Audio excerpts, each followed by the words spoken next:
Halo historian, Assalamualaikum warahmatullahi wabarakatuh. Yuk belajar sejarah.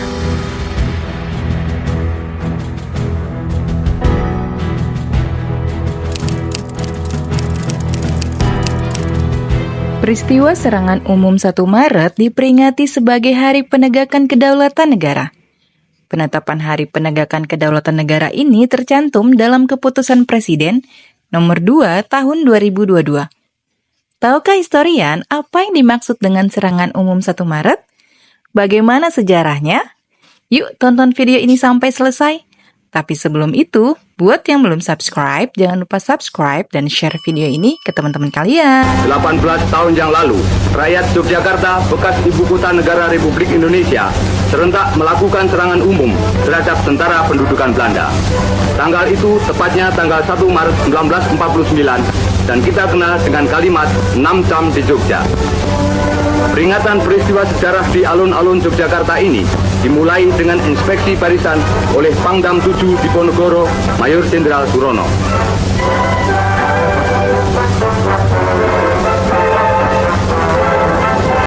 Menurut laman Kemendikbud, serangan umum 1 Maret 1949 adalah serangan yang dilancarkan oleh pasukan Tentara Nasional Indonesia, Subwekres, Yogyakarta dan sekitarnya, terhadap tentara Belanda yang menduduki Yogyakarta.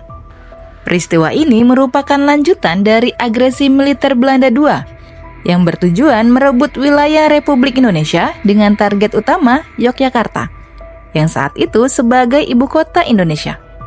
Selain itu, penyebab utama terjadinya serangan ini dilatar belakangi oleh propaganda Belanda ke dunia internasional yang mengklaim bahwa Indonesia sudah hancur. Pada tanggal 19 Desember 1948, Belanda melancarkan agresi militer II dan berhasil menduduki Yogyakarta. Para pimpinan negara Republik Indonesia ditangkap dan diasingkan oleh Belanda. Sedangkan pimpinan militer yang berhasil menghindar melanjutkan perjuangan. Sultan Hamengkubuwono IX yang saat itu menjabat Kepala Daerah Istimewa Yogyakarta kemudian menggagas serangan umum 1 Maret. Setelah mendengar bahwa Dewan Keamanan PBB akan bersidang di awal bulan Maret 1949 terkait pertikaian Indonesia-Belanda. Sri Sultan Hamengkubuwono IX mengusulkan kepada Jenderal Sudirman untuk melancarkan sebuah serangan umum. Jenderal Sudirman kemudian menyetujui usul tersebut dan menyarankan Sultan agar berhubungan langsung dengan Komandan Wekres III saat itu, Letkol Soeharto, yang akan memimpin pelaksanaan serangan di lapangan. Rencana ini memakan waktu 2 bulan agar TNI dan masyarakat bisa menyatukan tujuan sehingga serangan dapat berjalan sesuai harapan. Sehari sebelum serangan umum dilancarkan, terjadi kesalahan komunikasi. Pada pukul 6 sore, bel sirine berbunyi dan terdengar tembakan dari arah kantor pos besar di sebelah utara, alun-alun utara. Tembakan tersebut dilakukan oleh peleton Komarudin, yang ternyata mereka salah memperhitungkan tanggal. Letnan Sugiono lalu mengingatkan bahwa hari itu masih tanggal 28 Februari. Komarudin menarik pasukannya keluar kota dengan cara berpencar. Di Giwangan, Yogyakarta juga terjadi kesalahan komunikasi penyerangan. Miskomunikasi ini disebabkan oleh kebiasaan serangan yang biasa dilakukan pada pukul 6 sore. Dan dalam adat Jawa menganggap bahwa waktu tersebut termasuk berganti hari. Semua kejadian tersebut mendapat perhatian Belanda. Tapi karena tidak terlalu peduli dengan tembakan itu, Belanda lengah untuk tidak memperkirakan serangan yang akan terjadi berikutnya. Kemudian, malam menjelang serangan umum, beberapa pasukan TNI mulai menyusup ke berbagai sudut kota di seluruh wilayah Yogyakarta. Pada pukul 6 pagi, tanggal 1 Maret 1949, sebuah sirine berbunyi sebagai tanda jam malam berakhir dan serangan umum siap dilancarkan.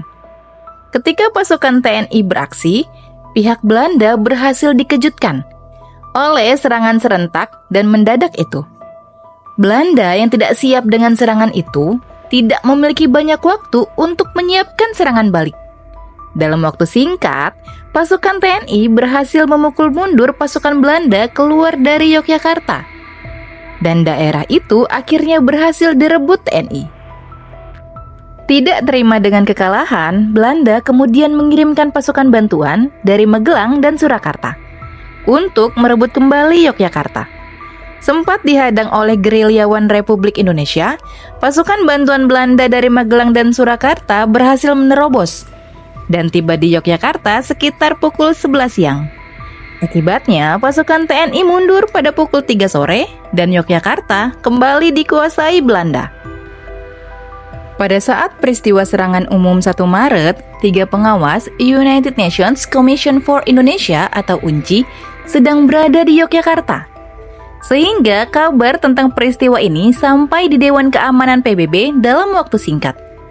Selain itu, peristiwa ini juga disiarkan langsung oleh pemancar radio AURI di Playen, Gunung Kidul, dan pemancar radio RRI di Desa Balong, Surakarta. Siaran itu juga sampai ke stasiun penerima PDRI di Bukit Tinggi dan Radio Rimba Raya di Aceh. Kemudian diteruskan ke India hingga sampai tersebar ke luar negeri melalui Burma. Sehingga berita radio itu sampai juga ke perwakilan RI di PBB New York, Amerika Serikat. Serangan umum pada tanggal 1 Maret 1949 mempunyai dampak besar terhadap posisi Indonesia di mata dunia, yaitu membuktikan bahwa eksistensi TNI masih sangat kuat dan mampu menyerang bahkan mempertahankan kedaulatan Republik Indonesia. Selain itu, Indonesia juga mendapat tawaran perundingan dari Dewan Keamanan PBB dan mengubah sikap pemerintahan Amerika Serikat terhadap Belanda, supaya mau berunding dengan Republik Indonesia.